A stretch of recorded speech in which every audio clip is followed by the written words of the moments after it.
আসসালামু আলাইকুম। প্রিয় দর্শক, দেখেন বিএনপি আস্তে আস্তে ক্ষমতার কাছ থেকে দূরে সরতে শুরু করেছে। তারা একই ভুল বারবার করতে শুরু করেছে। দেখেন, এবারও এই একই ভুলের মধ্যে তারা রয়েছে। ডাকসু নির্বাচনের পরেও তারা শিখতে পারে নাই। এখন আবার যে শামসুজ্জামান দুদু, তিনি বলছেন যে ৭১ এবং ২৪ দুই গণহত্যাকারী মিলিত হওয়ার চেষ্টা করছে। যে বয়ানগুলোর কারণে তারা ডাকসুতে ব্যাপক হারে তাদের ছাত্রদল কিন্তু এই ভরাডুবি হয়েছে।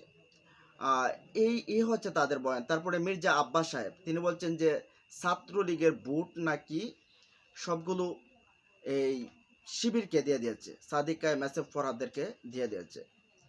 এটাও কোথায় সেখান থেকে শিখবে তারা, বরঞ্চ ঠিক আগের যে বয়ান, সেই বয়ান এখনো দেওয়া যাচ্ছে।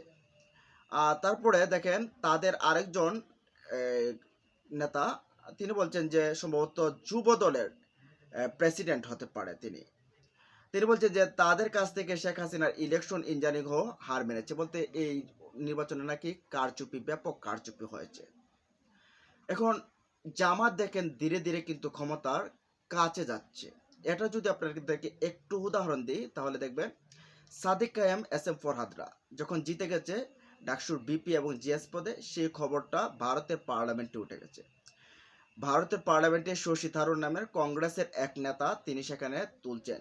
তাহলে কি দিল্লি সংখ্যাগরিষ্ঠতার দিকে যাওয়া জামায়াতের সাথে মোকাবেলা করতে হবে? চিন্তা করে দেখেন, দিল্লি থেকে এই প্রশ্নটা আসছে, সংসদে সেই প্রশ্নটা তিনি করছেন। দিল্লি কি তাহলে সংখ্যাগরিষ্ঠ জামায়াতের দিকে সাথে মোকাবেলা করতে যাচ্ছে, মানে ক্ষমতায় জামাত যাচ্ছে।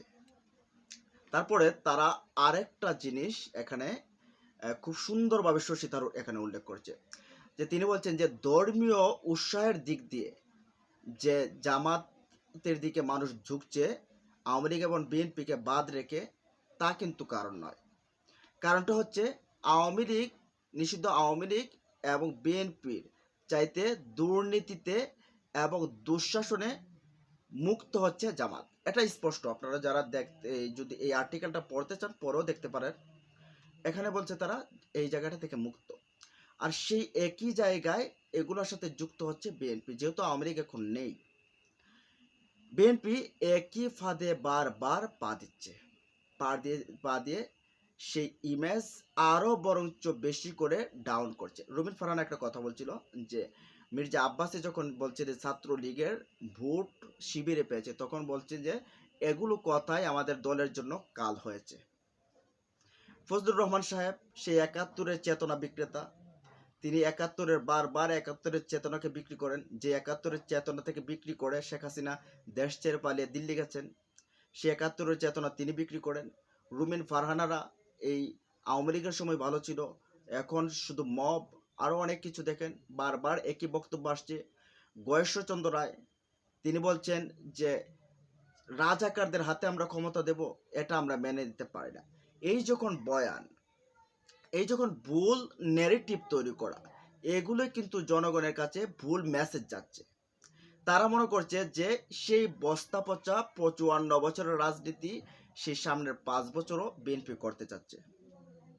আর এই বয়ানগুলোকে কিন্তু এখনকার তরুণ প্রজন্ম কিন্তু একেবারেই দেখতে পারে না, একেবারেই না। আর এটার ফলাফল তো আপনার ডাকসু নির্বাচনে দেখলেন, সাদিক কায়েম এসএম ফরহাদদেরকে কিভাবে জিতলো ছাত্রদল, একটা পদও সেখানে পেল না।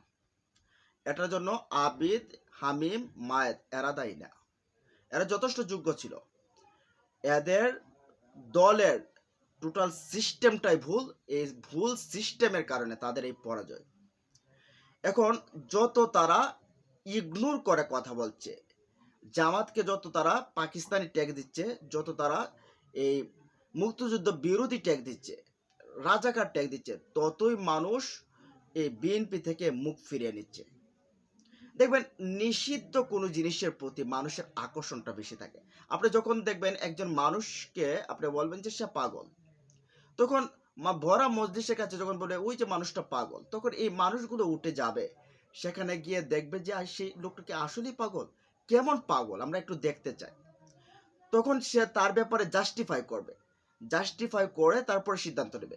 এখন মানুষের কাছে যখন জামাতকে এই পাকিস্তানি, রাজাকার, তারপরে আরও অনেক কিছু বলে যখন তাদেরকে ব্লেম করা হয়, তখন মানুষ চিন্তা করে যে আসলে জামাত কি এটা?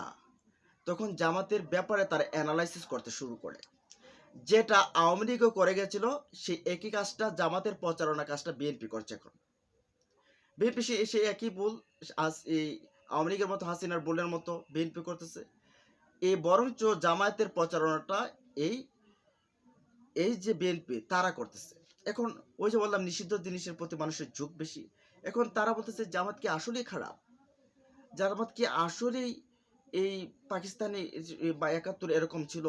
পাকিস্তানি তারা যখন তারা এই জামাতের ব্যাপারে জানতে চায়, জামাতের কাছে জামাতের ব্যাপারগুলো জানতে চায়, তখন তারা দেখে যে তারা দুর্নীতিতে মুক্ত, তারা দুঃশাসন থেকে মুক্ত, তারা চাঁদাবাজি থেকে মুক্ত, তারা দখলদারিতে মুক্ত। আর অপরদিকে বিএনপি চাঁদাবাজি, দুঃশাসন, দুর্নীতি, দখলদারি এগুলোতে একেবারে ৫ই আগস্টের পর তাদের একেবারে যথেষ্ট পরিমাণ রয়েছে। এমনকি তাদের হাইকমান্ড তাদেরকে নিবৃত্ত করতে পারতেছে না এই কারণ থেকে, এই কাজগুলো থেকে।